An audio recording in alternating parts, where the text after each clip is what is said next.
ദൃശ്യമായി ബന്ധപ്പെട്ട എന്തും ഇപ്പോൾ സോഷ്യൽ മീഡിയയിൽ ശ്രദ്ധിക്കപ്പെടുന്ന അവസരങ്ങളാണ്. സോഷ്യൽ മീഡിയയിൽ പ്രേക്ഷകർ ഏറ്റെടുക്കുന്ന കാര്യമായി മാറുന്നു. കാരണം കഴിഞ്ഞ ദിവസം ചിത്രത്തിന്റെ ടീസർ പുറത്തിറങ്ങിയപ്പോൾ തന്നെ ഏറ്റവും വലിയ ചർച്ചയായി മാറിയിരുന്നു. പിന്നീട് ദൃശ്യം 3 കുറിച്ചുള്ള ചർച്ചകൾ തന്നെയാണ് പ്രേക്ഷകർ നടത്തിക്കൊണ്ടിരിക്കുന്നത്. എന്താകും ഇനി സിനിമ എന്നത്. ഇപ്പോഴിതാ ദൃശ്യത്തെക്കുറിച്ച് പണ്ട് മോഹൻലാൽ പറഞ്ഞ ചില കാര്യങ്ങൾ കൂടി വൈറലായി മാറിയിരിക്കുന്നു. മോഹൻലാൽ വേഷമിട്ട ദൃശ്യം ഇന്ത്യൻ സിനിമയിലെ തന്നെ ക്ലീഷേ ത്രില്ലർ പാറ്റേണുകളെ തകർത്തെറിഞ്ഞ് പുതിയ മാറ്റം കൊണ്ടുവന്നതിൽ നിർണായക പങ്ക് വഹിച്ചിരുന്നു. ഇപ്പോഴത്തെ സിനിമാ പ്രേമികളുടെ കാത്തിരിപ്പിന് ആവേശം പകർന്നുകൊണ്ട് ചിത്രത്തിന്റെ ടീസർ പുറത്തുവിട്ടിരിക്കുകയാണ് നിർമ്മാതാക്കളും. ദൃശ്യത്തിന്റെ ആദ്യ ഭാഗത്തെയും രണ്ടാം ഭാഗത്തെയും സീനുകളും ഡയലോഗുകളും ഉൾക്കൊള്ളിച്ചുകൊണ്ടുള്ള ടീസറിൽ മൂന്നാം ഭാഗത്തിന്റെ ചെറിയ ഭാഗം മാത്രമാണ് സംവിധായകർ പുറത്തുവിട്ടിരിക്കുന്നത്. ചിത്രവുമായി ബന്ധപ്പെട്ട് യാതൊരു സൂചനകളും നൽകാതെയാണ് സംവിധായകൻ ടീസർ ഒരുക്കിയിരിക്കുന്നതെന്നും കാണാം. എന്നാൽ ജിത്തു ജോസഫിന്റെ സീരിയൽ ലെവൽ മേക്കിംഗ് ആണ് മൂന്നാം ഭാഗത്തിലും ഉപയോഗിച്ചിരിക്കുന്നത് എന്ന ആക്ഷേപം കുറഞ്ഞിട്ടുണ്ട്. ടീസറിന് മികച്ച രീതിയിലുള്ള അഭിപ്രായങ്ങൾ ലഭിക്കുമ്പോഴും അവിടെ ഇവിടെയായി സോഷ്യൽ മീഡിയയിൽ ചില വിമർശനങ്ങളും ഉയരുന്നുണ്ട്. എന്നിരുന്നാലും ഭൂരിഭാഗം പ്രേക്ഷകരും ടീസറിനെ ഡീസന്റ് എന്ന് തന്നെയാണ് വിശേഷിപ്പിച്ചിരിക്കുന്നത്.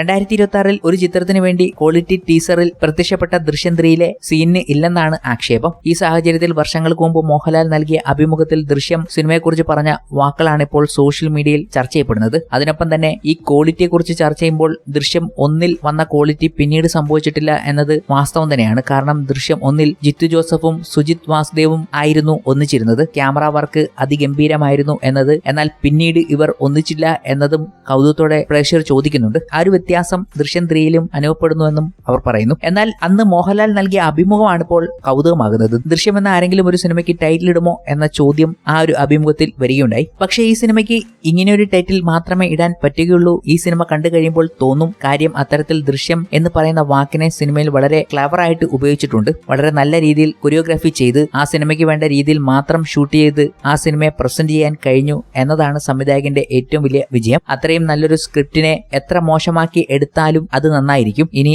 അത്രയും മോശപ്പെട്ട സ്ക്രിപ്റ്റിനെ എത്ര നല്ലതാക്കി എടുത്താലും അത് മോശമായി തന്നെയിരിക്കും. പക്ഷേ ഏറ്റവും നല്ല സ്ക്രിപ്റ്റിനെ ഏറ്റവും മനോഹരമാക്കി എടുത്തു കഴിഞ്ഞാൽ അത് നല്ല സിനിമയായി മാറും. മോഹൻലാൽ ഒരു അഭിമുഖത്തിൽ പറഞ്ഞ വാക്കുകളായിരുന്നു ഇത്. 2021 OTT റിലീസായിട്ടും ഇതേ സീരിയൽ ലെവൽ മേക്കിംഗ് എന്ന് ആക്ഷേപം ഉയർന്നിട്ടും ദൃശ്യം 2 പ്രേക്ഷകർ ഏറ്റെടുക്കാനുള്ള പ്രധാന കാരണം തിരക്കഥയായിരുന്നു. ചിത്രത്തിന്റെ ടെക്നിക്കൽ ക്വാളിറ്റി എത്ര മോശമായാലും ജിത്തു ജോസഫ് എന്ന തിരക്കഥാകൃത്തിലുള്ള പ്രതീക്ഷയാണ് പ്രേക്ഷകരെ ആവേശം ഒട്ടും ചോരാതെ ദൃശ്യം 3 കാത്തിരിക്കാൻ പ്രേരിപ്പിക്കുന്നത്. എന്തായാലും ദൃശ്യം 3 ടീസറിന്റെ കാര്യം പറഞ്ഞ വിമർശനങ്ങൾ ഉയരുമ്പോൾ പ്രതീക്ഷ നൽകുന്നത് ജിത്തു ജോസഫിന്റെ തിരക്കഥയ്ക്ക് തന്നെയാണ്. ആ ക്വാളിറ്റി മോശമാകില്ല എന്ന് തന്നെ അവർ പറഞ്ഞു വെക്കുന്നു.